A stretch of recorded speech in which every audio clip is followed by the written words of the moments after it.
Who do you go to predict the future? Fortune tellers? Astrologers? Or New Zealanders, because they're at least half an hour ahead of us? How useful any of those things are is up for debate. But there's one group of people whose job it is to predict what's going to happen in an hour or a day or more. The Bureau of Meteorology. This is where magic happens. And by magic, I mean science. Hey, Phil. Hi, Amelia. Welcome to the Bureau of Meteorology. Thanks for having me. Phil is a meteorologist. That means he studies weather. So, Phil, do your friends always ask you what the weather's going to be tomorrow? Yes, people are always asking me and usually blaming me as well if the weather's not to their tasting. That's unfair. Meteorologists don't just pull their forecasts out of a crystal ball. Every day they measure things like rain, temperature and how much water is evaporating, as well as wind speed, direction and air pressure. All that info comes from weather stations and instruments all over the place, like buoys at sea, weather balloons, satellites in space, and even that plane you might have flown in.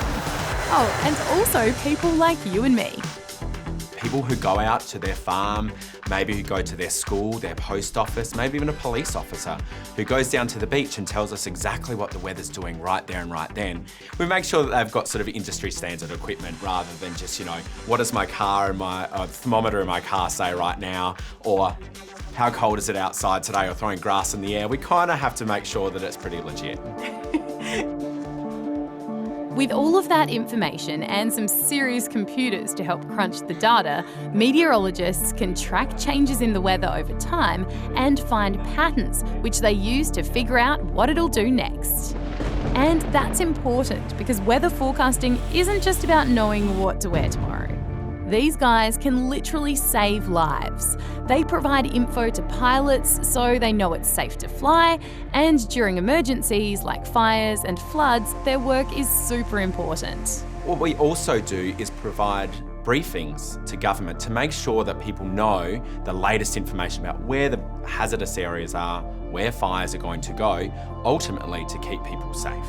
Really big fires, like the ones we saw recently, can actually create their own weather systems and their own storms. So understanding how they work is really important. And then there are the effects of climate change. Climate isn't the same as weather. It's measured over a much longer time period, but it is having an impact on the day-to-day business of predicting the weather. So with a warming world, we're seeing a lot more energy in the atmosphere. And when there's more energy in the atmosphere, it means the weather can be more extreme. So how far in advance can you predict the weather?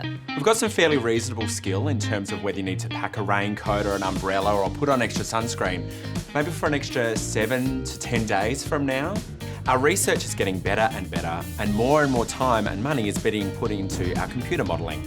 So that means that in the future, we're going to have better understanding about how the weather is going to impact us moving forward. For now though, the weather is a tricky thing, and unfortunately, even the cleverest forecaster can't tell you if, say, it's going to rain on your birthday next year. For that, you're going to need this crystal ball. Oh, wait, no, that's just an old weather instrument. Sorry.